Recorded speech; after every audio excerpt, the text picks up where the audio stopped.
Sa gitna ng dilim at panlilinlang, mga kaaway ay aking nilalabanan. Mga salitang sugat ay di masukat, pusong inuusig ay halos sumambulat. Tulad ng daing sa mga awit mo, sa iyo, O Diyos, ako'y tumatakbo. Hindi gaganti sa aking kamay, kundi sa hustisya mong tunay. Ikaw ang hukom ng sanlibutan, nakikita mo ang kasamaan. Bawat lihim ay iyong nalalaman, walang nalilihim sa iyong harapan.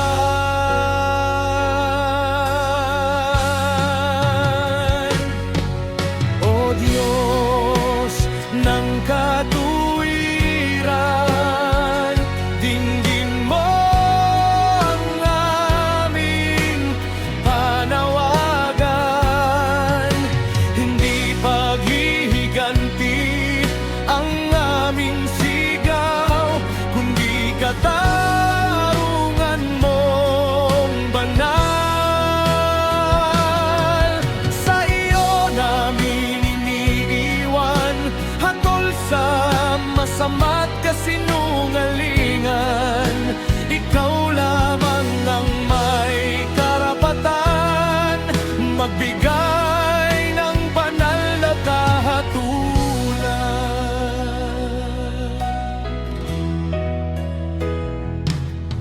Tulad ni David sa gabi ng luha, sa awit 735, kapag ang api ay walang malapitan, ikaw ang tanglaw at kanlungan. Durugin mo ang yabang ng masama,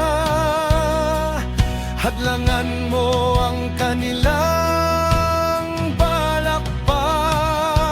Ngunit ang puso ko iyong bantayan, na huwag mahulog sa kasalanan.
sa iyo kami mananatili